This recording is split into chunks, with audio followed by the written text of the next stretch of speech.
Hello friends, welcome to the live session of Adda 247 channel. My name is Mahipal Singh. Today I'll teach you mensuration. जैसा कि आप सब लोगों ने बोला था कि सर mensuration पढ़ाइए, तो मैं अभी आपके लिए mensuration का ये चैप्टर स्टार्ट करूंगा. सबसे पहले मैं थोड़ा सा पार्ट स्टार्ट करता हूं with the discussion of the formulas कि फॉर्मूलों को याद करने के लिए आपको क्या करना चाहिए. कई बार आप फॉर्मूले भूल जाते हैं और बेसिक फॉर्मूलेज क्या क्या कौन कौन से यूज़ होते हैं इस चैप्टर में. तो सबसे पहले हम फॉर्मूले पर बात करेंगे. तो फॉर्मूले में हम बात करें तो सबसे पहले आपको ये सिलेंडर, कोन और स्फीयर के फॉर्मूलाज याद होने चाहिए, या फिर आपका क्यूब, क्यूबॉइड होता है, उन सब का फॉर्मूला आपको याद होना चाहिए. देखिए आपके पास होता है कि फॉर्मूले में कौन कौन सा पार्ट है. तो सबसे पहले आपको मैं फॉर्मूला बताता हूं कि सिलेंडर का फॉर्मूला क्या होता है. सिलेंडर है, राइट सर्कुलर सिलेंडर होता है, तो उसका वॉल्यूम होता है. वॉल्यूम के कुछ फार्मूले होते हैं, कर्व्ड सरफेस एरिया होता है एंड टोटल सरफेस एरिया होता है. तो इनको याद करने के लिए जो भी आपका वॉल्यूम होता है, किसी भी पर्टिकुलर टाइप का वॉल्यूम जो होता है वो होता है आपके पास area of base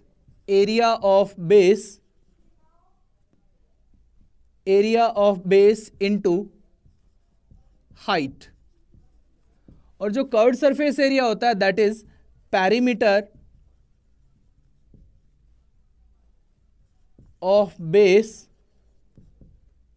into height.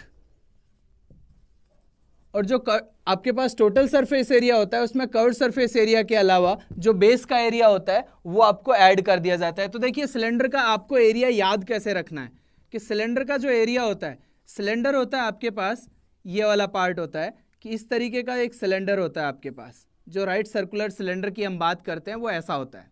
तो यहाँ पर ये तो आपके पास हाइट है, ये आपका रेडियस होता है. तो अगर बेस का आप एरिया देखें तो एरिया क्या होता है, तो वॉल्यूम का फॉर्मूला मैं आपको बताता हूँ. वॉल्यूम क्या होता है आपके पास, area of base into height. तो इसके बेस का एरिया क्या है, जो सर्किल है, तो सर्किल का एरिया क्या होता है, पाई आर स्क्वायर इनटू एच. तो आपने वॉल्यूम का, आपके पास जो सिलेंडर का फॉर्मूला होता है वॉल्यूम का, that is pi are square into H.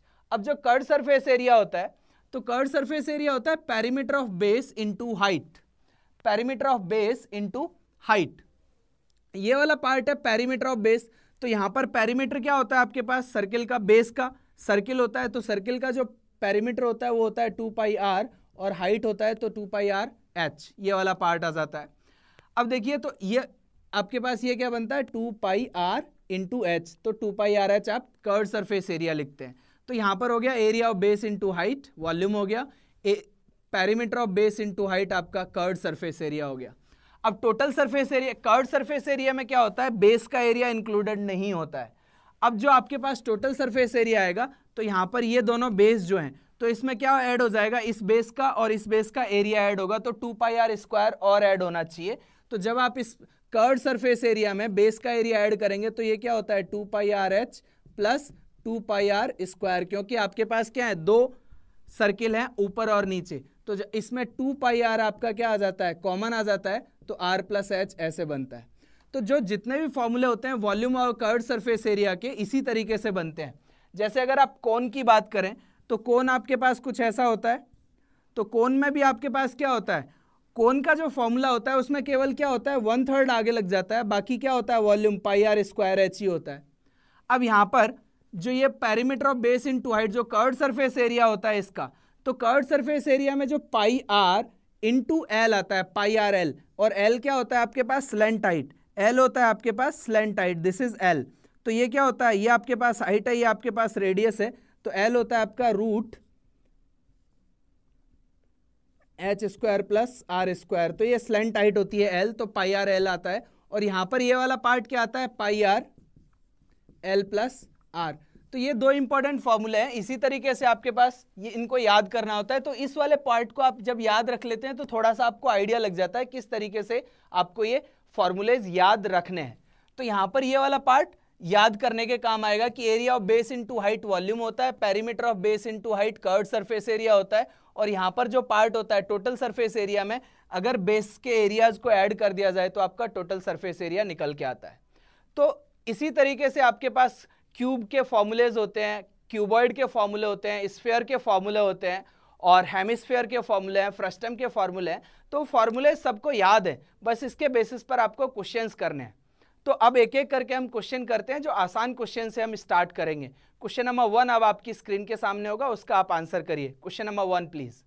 हाँ, तो ज़्यादातर लोगों को फॉर्मूले तो लर्न है, इसलिए मैं डायरेक्टली आपके पास क्या आ रहा हूँ, क्वेश्चंस पर ही आता हूँ। तो क्वेश्चन नंबर 1 आपके लिए आपकी स्क्रीन के सामने आपको दिख रहा है। आप क्वेश्चन नंबर 1 को सॉल्व करिए, थोड़ा जल्दी करना है ताकि मैं ज़्यादा से ज़्यादा क्वेश्चन आपको करा पाऊँ। संदीप ने आंसर दिया है बी, मौमिता घोष ने भी आंसर दिया है बी, अर्शदीप ने आंसर दिया है नन ऑफ दीज, नयन का आंसर बी है, 99 मीटर स्क्वायर तनिमा सरकार ने आंसर दिया है, अमृता राज ने दिया है आंसर 109। तो ज़्यादातर लोग अब इस क्वेश्चन का आंसर कर चुके हैं। एक बार इसको सॉल्व करने के लिए आप बोर्ड पर आ जाइए, इस क्वेश्चन को सॉल्व करते हैं। तो क्वेश्चन में क्या दे रखा है, there is a rectangular grassy lawn whose length is 18 metre. तो यहां से इस टाइप का कुछ पार्ट आपको दे रखा है कि ये एक आपके पास ग्रास लॉन है, इसका जो लेंथ है वो 18 मीटर दे रखा है, विड्थ दे रखा है आपको 12 मीटर्स, ये वाला पार्ट है, width is 12 metres and this is 18 metres.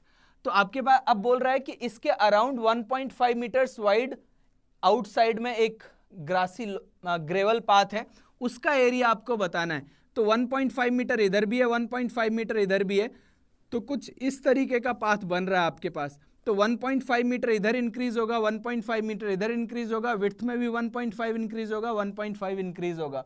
तो एक तो आप ये कर सकते हैं कि पहले इस पूरे वाले पार्ट का एरिया निकाल लें, उस पूरे पार्ट का एरिया हो जाएगा आपके पास 8 × 12 जो भी पार्ट आएगा, और इस पूरे का तो इसमें जो इसकी जो लेंथ है उसमें 3 ऐड होगा और इसकी विड्थ में भी 3 ऐड होगा। तो आप उस तरीके से कर सकते हैं। तो विड्थ में और लेंथ में ये वाला पार्ट आपके पास आ गया, और पूरे का निकाला जाए कि पूरा आउटसाइड का निकाला जाए तो क्या हो जाएगा, 8 में 3 ऐड कर दो क्योंकि 1.5 इधर है, 1.5 इधर है, तो ये 21 हो जाएगा इनटू, ऐसे ही आप 12 में 1.5 3 ऐड करेंगे तो 15, इन दोनों में माइनस करें तो जो भी वैल्यू आएगी वो आपके पास इसका आंसर आ जाएगा। एक शॉर्टकट फॉर्मूला होता है कि जो विड्थ है आपके पास, सपोज करिए L is the length and B is the width. तो आपके पास जो ये वाला पार्ट क्या है, आपके पास लेंथ एंड ब्रेथ वाला पार्ट है। अब मैं W पार्ट ले रहा हूं, W is the width of the path, जो भी आपका ग्रेवल पाथ था उसकी विड्थ है W। तो इसका डायरेक्ट फॉर्मूला एक होता है कि length plus breadth plus double of width into width. तो आपके पास क्या होगा, यहां पर ये क्या आ जाएगा, पहले जो लेंथ दे रखी थी वो 18 थी, फिर आपके पास जो ब्रेथ दे रखी है वो 12 है, और डबल करेंगे इसका तो विड्थ कितना था, ये वाला पार्ट जो था वो 1.5 था, तो 1.5 को डबल करेंगे तो 3 इनटू यहां पर आपके पास जो पार्ट होता है वो भी आपके पास क्या होता है, डबल ऑफ विड्थ। तो यहां पर भी क्या आएगा, इनटू 3। तो अब आपके पास देखिए 18 प्लस 12 30 हो गया, ये 33, तो 33 इनटू 3। तो ये वाला फॉर्मूला आप डायरेक्ट भी याद रख सकते हैं कि 99। तो इस तरीके से जो ग्रेवल पाथ होता है आउटसाइड जिसका विड्थ सेम होता है, इस तरफ भी 1.5 इस तरफ भी 1.5, अलग अलग होता तो बेसिक मेथड से ट्राई करना होता है।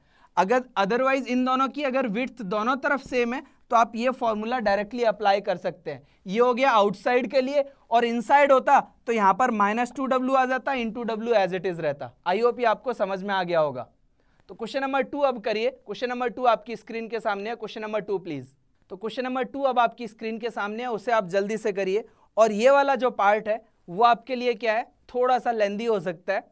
अगर आप अच्छे से करेंगे तो क्वेश्चन नंबर 2 आसानी से हो सकता है, और इसमें आपकी कैलकुलेशन थोड़ी फास्ट होनी चाहिए। कैलकुलेशन फास्ट करने के लिए मैंने आपको बता रखा है कि unit digit 10th place digit का इस्तेमाल करेंगे तो आप जल्दी से आंसर निकाल पाएंगे in comparison to basic method. तो यहां पर भी आपको एक रेक्टेंगुलर प्लॉट दे रखा है। रेक्टेंगुलर प्लॉट में 36 मीटर लॉन्ग और 28 मीटर ब्रॉड है, और इसके मिडिल में से 2 कंक्रीट रोड्स मिडिल में से हैं, 5 metre wide, running in the middle of the park.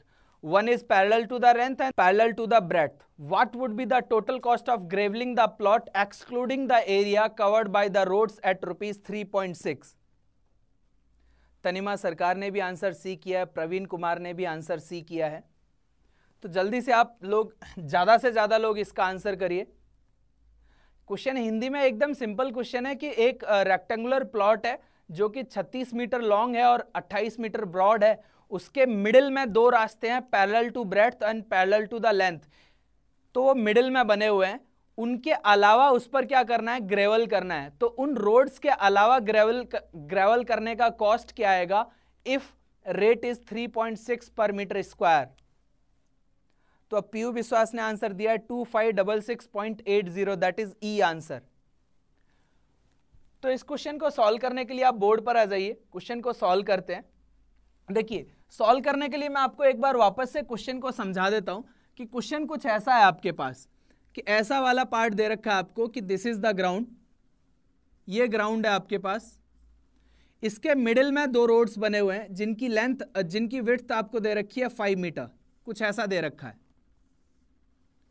अब ये वाला जो लेंथ है, लेंथ आपका है 36 और विड्थ है आपका 28, ये वाला पार्ट आपको दे रखा है। तो जब भी इस टाइप का कोई भी रोड, ये वाला पार्ट है, ये रोड से बाकी जो ये एरिया है इस पर ग्रेवल करना है, और इस एरिया का कॉस्ट क्या आएगा एट द रेट 3.6 पर मीटर स्क्वायर। ये आपसे पूछा गया है कि इस पर अगर ग्रेवल किया जाए तो पहले इन चारों का आपको एरिया निकालना पड़ेगा, तभी तो आप ग्रेवल कर पाएंगे। तो इसीलिए आपके पास इस टाइप के जो क्वेश्चन होते हैं कि इसकी विड्थ मान लो W, इसकी विड्थ मान लिया आपने W, तो इस टाइप के क्वेश्चंस को आप डायरेक्टली कैसे करते हैं कि इन दोनों का डायरेक्ट एरिया आ सकता है कि ये तो हो गया लेंथ और ये हो गया विड्थ, तो L plus B minus width into width. तो इससे आप इसका पूरा का पूरा जो ये रोड्स हैं दोनों कंबाइंड रोड्स का एरिया निकाल सकते हैं। तो लेंथ क्या है 36, विड्थ ब्रेड्थ क्या है आपके पास 28, और इस रोड की विड्थ मैंने W मानी है तो वो है 5 आपके पास। तो अब आप देखिए 36 प्लस 28 माइनस 5 इंटू 5, तो इससे क्या आ जाएगा, एरिया ऑफ द रोड्स आ जाएगा। रोड्स का जो भी एरिया होगा वो डायरेक्टली कैलकुलेट होता है, और बेसिक मेथड से भी मैं अभी आपको बता दूंगा। तो ये आपके पास क्या आएगा 64 minus 5 that is 59 into 5, this will give you 295 metre square हो गया। अब 295 मीटर स्क्वायर का आपको कैलकुलेशन नहीं करना है, कैलकुलेशन किसका करना है वो मैं आपको बताता हूं। इसका एरिया निकालना है, तो इस पूरे का एरिया आप निकाल लीजिए। तो इस पूरे का एरिया क्या होगा, एरिया ऑफ द ग्राउंड क्या होगा, एरिया ऑफ द ग्राउंड हो जाएगा आपके पास 36 इंटू 28, एरिया ऑफ ग्राउंड आ गया। अब देखिए 36 इंटू 28 करना है, तो जल्दी से कैसे करना है, तो आप मान के चलो कि ये 28 की जगह 30 लिखा होता तो क्या होता 1080 होता। 1080 में से दो मल्टीपल्स 36 के सब्सट्रैक्ट कर देंगे, तो 1080 में से 72 सब्सट्रैक्ट कर दो तो क्या आता है 1008, तो ये वाला वैल्यू आ जाएगा आपके पास 1000 मीटर स्क्वायर। तो 1000 मीटर स्क्वायर में से 295 आप सब्सट्रैक्ट कर दें तो इन चारों का एरिया आ जाएगा। तो 1008 में से 295 आप सब्सट्रैक्ट करिए तो आपके पास क्या आएगा, 295 सब्सट्रैक्ट करना है तो आपके पास आ रहा है 3 दैट इज 1 एंड यहां पर कैरी फॉरवर्ड 713। तो 713 मीटर स्क्वायर इन सब का एरिया आ गया, और 713 को आपको क्या करना है, कॉस्ट निकालना है। तो 713 को आपको किससे मल्टीप्लाई करना पड़ेगा, मैं आपको यहां पर बता देता हूं कि जो रिमेनिंग एरिया है वो आया 713 इंटू 3.60 करना है। जब आप इंटू 3.60 करेंगे तो जीरो को एक बार के लिए हटा देते हैं, पॉइंट को इग्नोर कर देते हैं। इसका मल्टीप्लाई करूंगा तो लास्ट में क्या आएगा 8 आएगा, 1 कैरी फॉरवर्ड हो गया। दूसरा स्टेप ये होता था, तो दूसरा स्टेप अगर करोगे तो आपके पास यहां पर क्या आएगा, ये 9 और 6 5 प्लस 1, ये हो गया 9 और 6 5 और प्लस 1 तो 16 आना चाहिए, तो 6 1 कैरी फॉरवर्ड। तो देखिए अब आपके पास जो लास्ट के जो 3 डिजिट होने चाहिए, यहां पर 0 था तो 0 लगा दिया, वो 68 होना चाहिए, मतलब इस टाइप का आंसर आना चाहिए 6.80, इसके आगे और कुछ आएगा। तो 2 डिजिट निकालते आपको पूरा कंप्लीट करने की जरूरत नहीं है, ये वाला पार्ट करते ही आपके पास आंसर आ जाएगा, और ऐसा पार्ट केवल ई में दे रखा है, तो ई आपका आंसर होगा। तो सबसे पहले आपको ये जल्दी से ये कैलकुलेट करना था 295। इसी तरीके से ये भी कैलकुलेशन मैंने शॉर्ट में किया था कि 1008 मैंने डायरेक्टली निकाला था कि 36 को 30 से मल्टीप्लाई करता तो 1080 आता, उसमें से दो मल्टीपल्स 36 के कम कर दूं तो 28 टाइम्स मल्टीप्लाई हो जाएगा, वो डायरेक्ट हुआ था। इसी तरीके से ये माइनस किया तो बाकी ये जो बचा हुआ एरिया है उसका एरिया कैलकुलेट होकर आया और उसको 3.6 से मल्टीप्लाई किया गया। तो उस तरीके से आपका जो आंसर आना चाहिए that is E, that is 2566.80, क्योंकि 6.80 एंड में आना चाहिए था जिस तरीके से मैंने लास्ट 2 डिजिट आपको बताए हैं। तो क्वेश्चन नंबर 2 आप एकदम क्लियर हो जाता है, आंसर मस्ट बी ई। तो क्वेश्चन नंबर 3 अब आपकी स्क्रीन के सामने होगा, उसे आप करिए। क्वेश्चन नंबर 3 हिंदी में मैं आपको बोल रहा हूं कि एक क्यूब है जो 3 सेंटीमीटर का है, उसका वेट है आयरन का है, आयरन का वेट, उसका वेट है 12 ग्राम। बोल रहा है कि अगर ऐसा ही क्यूब 12 सेंटीमीटर वाला होता तो उसका वेट कितना होता। जिसका एज 12 सेंटीमीटर का होता वैसे ही आयरन का जो पीस होता उसका वेट क्या होता। तो आंसर आ रहा है, आंसर अभी तक जितने भी दिए हैं उन्होंने ज्यादातर जो आंसर किया वो 768 दिया है, 768, that is 768, that is option A. ये भी आपका जो क्वेश्चन है ये बहुत ही आसान क्वेश्चन है, बस इसको सॉल्व करने के लिए अब आप एक बार बोर्ड पर आ जाइए। तो आपके पास दे रखा है कि जो 3 सेंटीमीटर का आयरन है उसका वेट है 12 ग्राम। तो वेट जो होता है वो हमेशा वॉल्यूम से रिलेटेड होता है। तो 3 सेंटीमीटर का जो भी आयरन का पीस है उसका वॉल्यूम होगा 3 × 3 × 3 सेंटीमीटर क्यूब, और इसका जो वेट है वो है 12 ग्राम। अब आपसे बोल रहा है कि ऐसा ही कोई 12 सेंटीमीटर का अगर आयरन होगा तो उसका वेट कितना होगा। तो आप रेशियो बना सकते हैं कि इन दोनों का जो रेशियो है वो इसके बराबर होना चाहिए, तो यहां पर x पुट कर दीजिए। अब इस तरीके से आप इसको कैलकुलेट कर लीजिए। तो जब आप इस तरीके से आपको कैलकुलेट करेंगे तो ये 4 टाइम्स कटेगा, ये भी 4 टाइम्स कटेगा, ये भी 4 टाइम्स कटेगा, तो 12 × 64 कर देंगे तो x की वैल्यू कैलकुलेट हो जाएगी। इस तरीके से आपके पास जो भी वैल्यू आएगी 8, 4 कैरी फॉरवर्ड 72, 768 ग्राम। तो 768 जितने भी लोगों ने आंसर किया था वो एकदम करेक्ट था। तो आसान क्वेश्चन था, बस थोड़ा सा कंपैरिजन करने वाला था, इसमें बहुत ज़्यादा डिफिकल्ट नहीं था, इसलिए इसको समझाने के लिए बहुत ज़्यादा टाइम भी नहीं लगा। अब क्वेश्चन नंबर 4 आपकी स्क्रीन के सामने होगा, उसे आप सॉल्व करिए। Question number 4 please.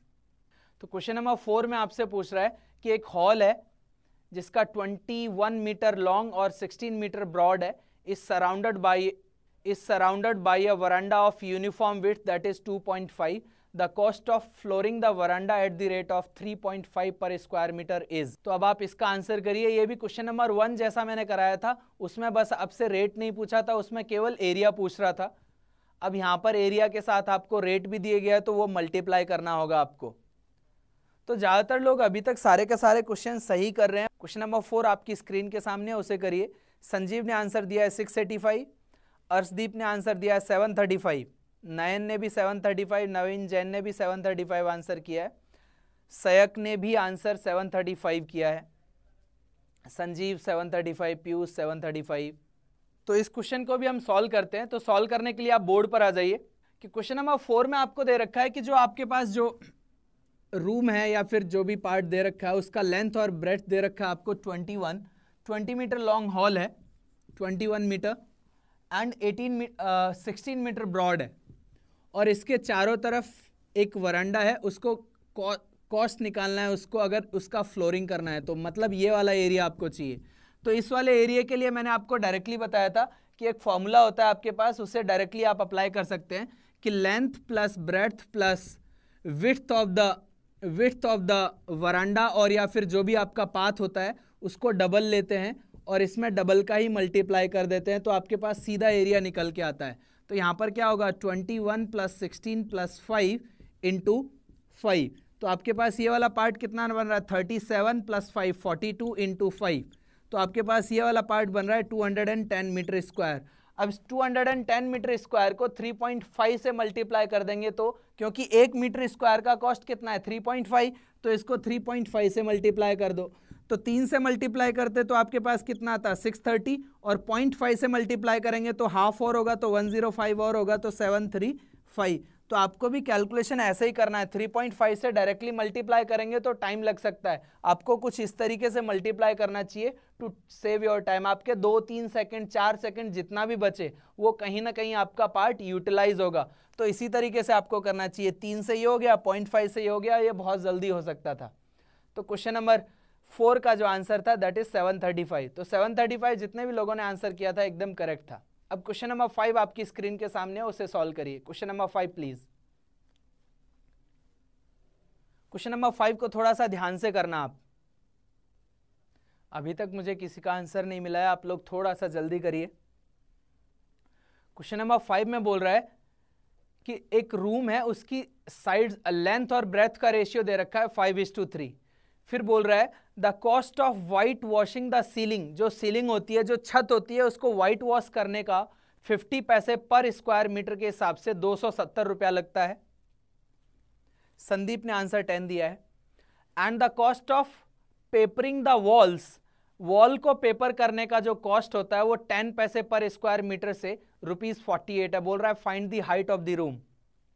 आदित्य ने 6 आंसर किया है, प्रणव ने 5 किया है, जाहिद ने 10 किया है, 10, सुरेश ने भी 10 किया है, बबली गोयल ने आंसर दिया है D, that is 10, Shahzad Ali का भी आंसर डी है 10, प्रवीण कुमार 10, राहुल ने 8 आंसर दिया है। जल्दी से आप लोग इस क्वेश्चन की लैंग्वेज को समझना है, बहुत ज़्यादा डिफिकल्ट क्वेश्चन नहीं है, बस आपको लैंग्वेज समझ में आ जाएगी तो आप आसानी से इस क्वेश्चन को कर पाएंगे। चलिए अब आप लोगों ने सबने आंसर कर लिया है तो एक बार इसे बोर्ड पर देखते हैं किस तरीके से इसको सॉल्व कर सकते हैं। और ये बहुत ही आसान क्वेश्चन है अगर आपको थोड़ा सा समझ में आएगा तो। सबसे पहले बोल रहा है कि ratio of the sides of the room that is 5:3, तो लेंथ और ब्रेथ का रेशियो दे रखा है, लेंथ एंड ब्रेथ का रेशियो दे रखा है आपको 5:3। तो आप ये मान सकते हैं कि इसकी लेंथ 5x है और ब्रेथ इसकी 3x है, ऐसा तो आप बोल ही सकते हैं। फिर बोल रहा है the cost of white washing the ceiling is this ₹270। तो वाइट वॉश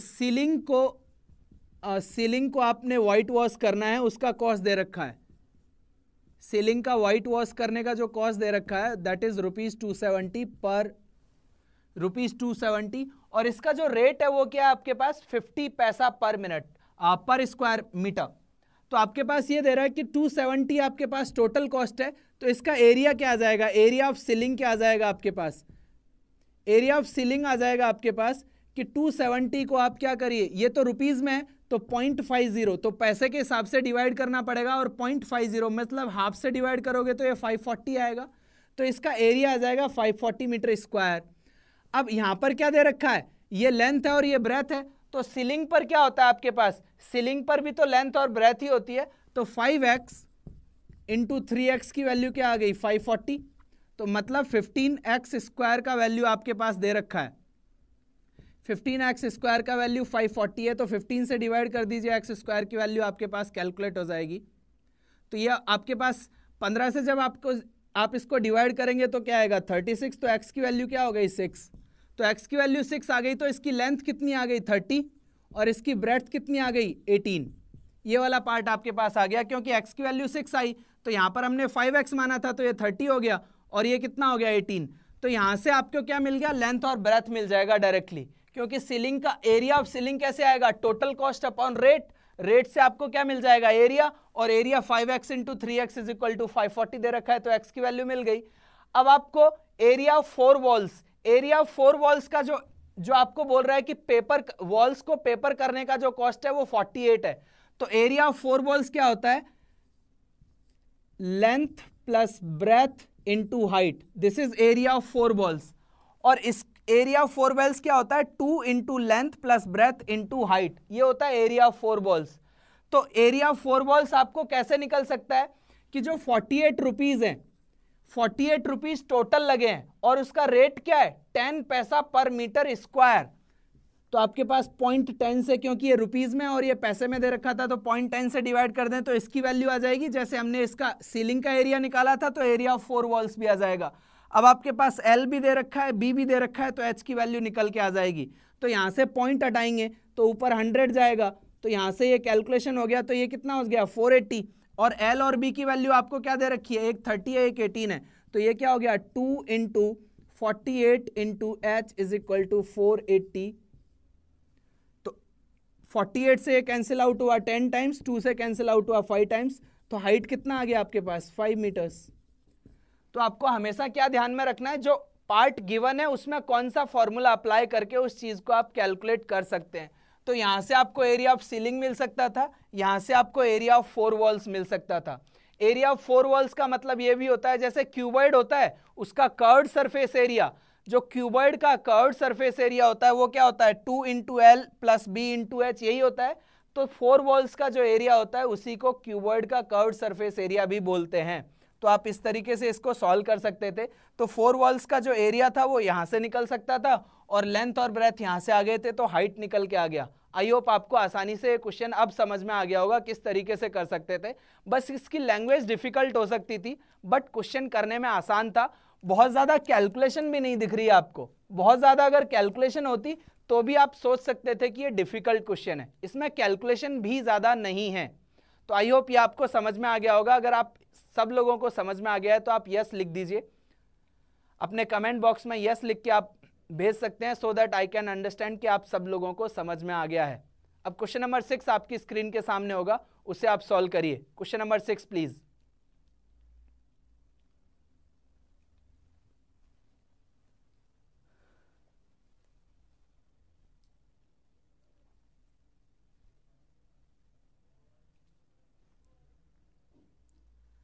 तो क्वेश्चन नंबर 6 अब आपकी स्क्रीन के सामने है।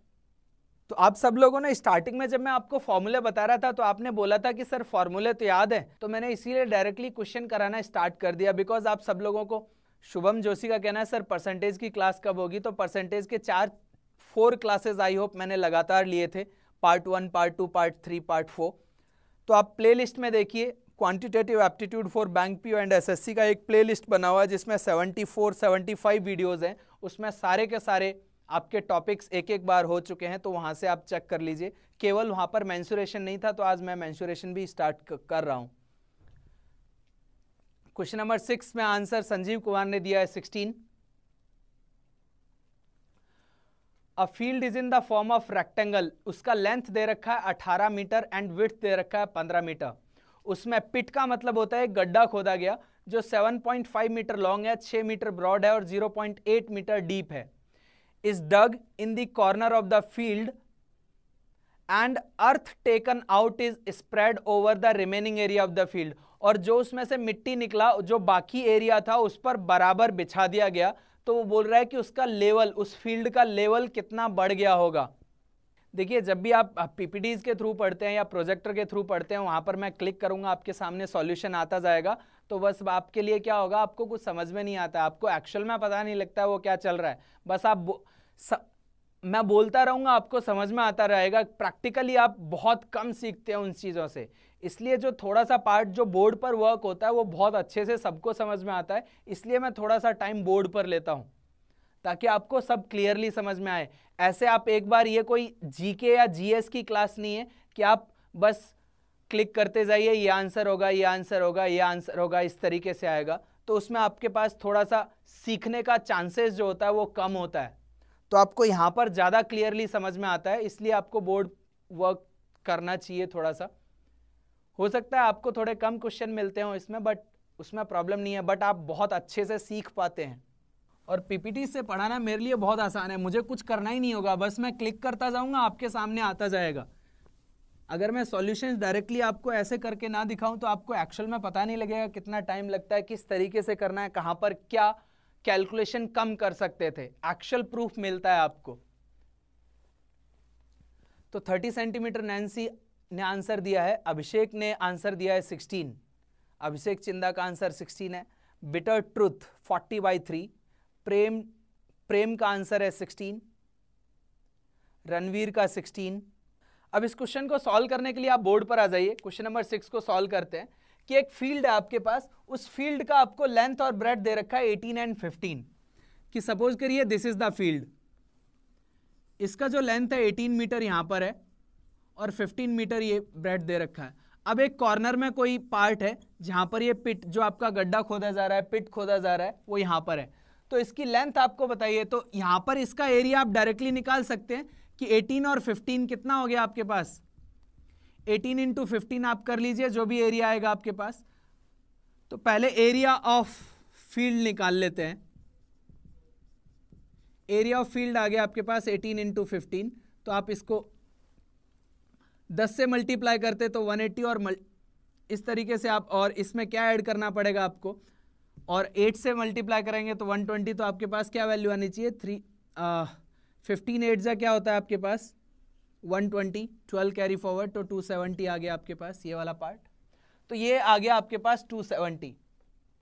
तो इसका पार्ट कितना आ गया, 15 से मल्टीप्लाई करेंगे इसको तो आ रहा है आपके पास 270। आई होप यहां तक क्लियर है, मीटर स्क्वायर। अब आपको इसका वॉल्यूम इसका एरिया निकालना है कि इसका एरिया, इसका लेंथ और ब्रेड्थ कितना रहा होगा। तो इसका जो पिट है वो खोदा गया है 7.5 मीटर लॉन्ग। तो area of pit, area of pit, area of pit कितना है आपका 7.5 इंटू 6, ये वाला पार्ट है आपके पास। तो 7.5 इंटू 6 करेंगे तो आपके पास क्या आने वाला है 45, बिकॉज यहां से 72 और 0.5 से मल्टीप्लाई करेंगे तो ये 42 देगा और 0.5 से मल्टीप्लाई करेंगे तो 3, तो ये 45 आएगा। तो रिमेनिंग एरिया कितना बच गया वो निकाल लो आप, रिमेनिंग एरिया। तो remaining area 270 minus 45 will give you 225। तो ये वाला पार्ट आपके पास आ रहा है 225। तो 225 मीटर स्क्वायर आपके पास आ रहा है। अब देखिए इसका जो वॉल्यूम, इस पिट से जो वॉल्यूम निकला, जो अर्थ निकला, वो तो वॉल्यूम के अकॉर्डिंग निकला होगा। और वॉल्यूम कितना आएगा 7.5 इंटू 6 इंटू, और इसका आपको 0.8 क्या दे रखा है डीप, इतना गड्ढा खोदा गया था, कितना डीप 0.8। जब इसको आप मल्टीप्लाई करेंगे तो कितना आएगा देखिए, ये 7.5 इंटू 4.8। तो सपोज करो मैं 5 से मल्टीप्लाई करता, तो 5 से मल्टीप्लाई करता तो आता आपके पास 37.5, लेकिन मैंने 4.8 तो 0.2, तो इसका 2 का मल्टीपल 1.5 देता है। तो उसको या तो आप मल्टीप्लाई करिए सीधे, या लॉजिकली आप निकालिए कि ये 36.0 आने वाला है, ये क्यूब में आने वाला है। अब ये जो मिट्टी निकला था ये इस पूरे एरिया पर बराबर बराबर लेयर किया गया था, तो उसका हाइट कितना रेज हुआ होगा उस पूरे एरिया का, क्योंकि रिमेनिंग पर, इसके ऊपर तो आपके पास जो अर्थ निकला था, जो मिट्टी निकला था वो डाला नहीं गया होगा, इस पूरे एरिया पर इक्वली डाला गया। तो इसका जो हाइट है वो कितना इंक्रीज हुआ वो निकालना था। तो ये 36 वॉल्यूम है, तो वॉल्यूम को आप एरिया से डिवाइड करेंगे तो वॉल्यूम क्या होता था आपके पास, एरिया इंटू हाइट होता है ना। तो एरिया, वॉल्यूम को एरिया से आप डिवाइड करेंगे तो 36/225 से डिवाइड करेंगे तो आपके पास जो भी आएगा 0.16 मीटर, 0.16 आएगा। तो 0.160 जो भी आपके पास आ रहा है 0.016 आएगा। तो जब आप इसे मल्टीप्लाई करेंगे सेंटीमीटर्स में कन्वर्ट करेंगे, तो सेंटीमीटर्स में कन्वर्ट करेंगे तो आपके पास आ जाएगा 16 सेंटीमीटर। तो अब आप ऐसे कर लो कि इंटू 100 कर लो, या तो इंटू 100 करके ये 9 हो गया, ये 4 टाइम्स, तो ये 9 से 4 टाइम्स, तो ये क्या हो गया 16 सेंटीमीटर। तो 16 सेंटीमीटर आपका जो आएगा उसका जो लेवल है वो कितना इंक्रीज होना चाहिए 16 सेंटीमीटर। तो 36 को आप 225 से डिवाइड करिए तो 0.16, या तो आप पहले ही 100 से मल्टीप्लाई कर देंगे तो सेंटीमीटर में कन्वर्ट हो जाएगा, तो सेंटीमीटर्स में मिलेगा, अदरवाइज 0.16 मीटर भी हो सकता था। तो 16 centimetre is the right answer. तो निकालना कैसे था वो मैंने आपको बता दिया। इसमें कैलकुलेशन क्या था, पहले तो रिमेनिंग एरिया निकालना था और इस वॉल्यूम को उस एरिया पर डिस्ट्रीब्यूट करना था। तो वॉल्यूम को एरिया से डिवाइड कर देते हैं तो आपके पास क्या आता है, हाइट निकल के आता है। तो आई होप ये भी आपको आराम से समझ में आ गया होगा। अब क्वेश्चन नंबर 7 देखिए। क्वेश्चन नंबर 7 आपकी स्क्रीन के सामने होगा। Question number 7 please. A cylindrical jar of diameter 24 centimetre contains water to the height of 30 centimetre. A spherical steel wall is dropped into the jar. तो जो सिलेंड्रिकल जार था उसका diameter 24 metre है और उसकी हाइट दे रखी है, वाटर उसमें कितना भरा हुआ है 30 सेंटीमीटर। अब स्फेरिकल स्टील बॉल उसमें जब ड्रॉप किया गया था तो उसका लेवल 67 मिलीमीटर है यहाँ पर। तो अगर आप इसको 10 से डिवाइड कर देंगे तो 6.75 सेंटीमीटर में भी कन्वर्ट हो जाएगा। तो मिलीमीटर को आप 10 से डिवाइड कर दें तो आप सेंटीमीटर में कन्वर्ट कर सकते हैं। तो पूछ रहा है कि diameter of the ball, what was the diameter of the ball. तो आकांक्षा ने आंसर दिया 18, रणवीर ने आंसर दिया 18, पूजा ने आंसर दिया 18, प्रेम ने भी आंसर 18 किया, Ankur 18, Vivekanand Kumar answer is D that is 18, Ankur, Nancy Gupta का आंसर 6 आ रहा है। यहां पर देखिए, ध्यान से देखिए, डायमीटर पूछ रहा है तो अगर आपका आंसर जो भी आ रहा होगा वो रेडियस के फॉर्मेट में आ रहा होगा, यहां पर डायमीटर पूछ रहा है तो आपको डबल करके आंसर करना है। राहुल रंजन ने भी आंसर 18 किया है। आप इस क्वेश्चन को सही करें because this is the last question for this session. ये लास्ट क्वेश्चन है आज के सेशन के लिए कि इस क्वेश्चन को सॉल्व करने के लिए आप बोर्ड पर आएंगे। तो क्वेश्चन नंबर 7 में दे रखा है कि cylindrical jar of diameter 24 centimetre contains water to the height of 30 centimetre. तो पहले जो सिलिंड्रिकल जार है उसका वॉल्यूम निकाल लेते हैं। सिलिंड्रिकल जार तो आपके पास जो सिलेंडर दे रखा है उसका वॉल्यूम कैलकुलेट करते हैं। तो इसका वॉल्यूम क्या होगा, तो वॉल्यूम आपके पास क्या होता है कि area of base into height pi are square H. तो पाई आर स्क्वायर एच आपके पास आ जाएगा। अब आपको आर क्या है, यहां पर डायमीटर दे रखा है 24, तो रेडियस क्या होगा, हाफ ऑफ द डायमीटर, तो 12 हो जाएगा। तो ये निकल के आएगा, पाई को एज इट इज रखते हैं इंटू 12 का स्क्वायर इंटू 30। ये वाला पार्ट आपके पास गिवन है। अब देखिए, अब इसमें इस वाले जो भी आपके पास जो सिलेंडर था, ये जो सिलेंडर था इसमें एक स्फेरिकल वॉल डाला गया, तो इससे आपका जो हाइट ऑफ वाटर है वो इंक्रीज हो गया बाय 6.75 सेंटीमीटर। तो जब बॉल डाला गया, if the ball is in the inside the cylindrical jar, तो इसका वॉल्यूम कितना इंक्रीज हुआ होगा या फिर कितना वॉल्यूम हो गया होगा। तो volume when ball is dropped, जब बॉल ड्रॉप किया गया इसमें, तो आपके पास वॉल्यूम क्या रहा होगा, पाई आर स्क्वायर एच, और हाइट इतनी बढ़ गई, तो पहले हाइट 30 थी, अब कितना हो जाएगा 36.75। तो आपके पास क्या आएगा, pi into R square, radius में कोई चेंज नहीं आया, बस हाइट में ये जो बॉल डालने की वजह से हाइट कितना बढ़ा, 6.75, तो कितना हो गया होगा 36.75। इन दोनों का जो डिफरेंस होगा, ये वॉल्यूम हो गया after drop of the ball, और ये वॉल्यूम इनिशियल वॉल्यूम हो गया।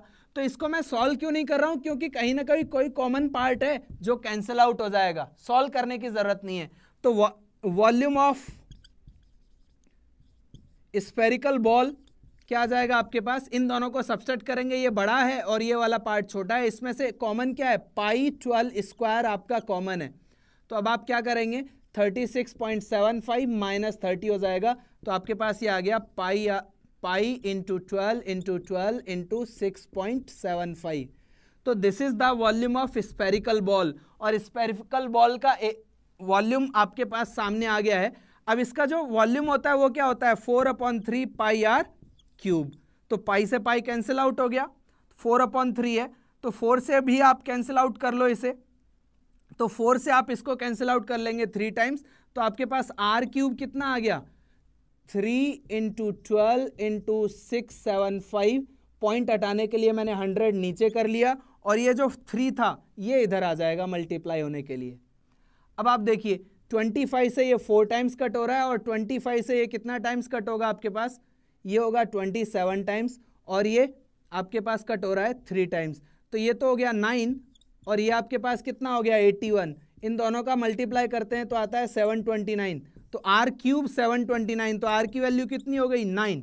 तो रेडियस आपके पास कितना आ गया, 9 आ गया। आपको पूछा क्या गया था, डायमीटर, तो डायमीटर क्या होगा, रेडियस को डबल कर दीजिए, तो 18 centimetre will be the diameter of the जो भी आपके पास स्फेरिकल बॉल जो इसमें डाला गया था। तो यहां से आपको निकालना क्या था, इसका वॉल्यूम और इसका वॉल्यूम, डिफरेंस करते ही आपके पास उसका वॉल्यूम आ गया, तो इसके वॉल्यूम का फॉर्मूला अप्लाई करके आपने आर की वैल्यू यहां से कैलकुलेट कर ली।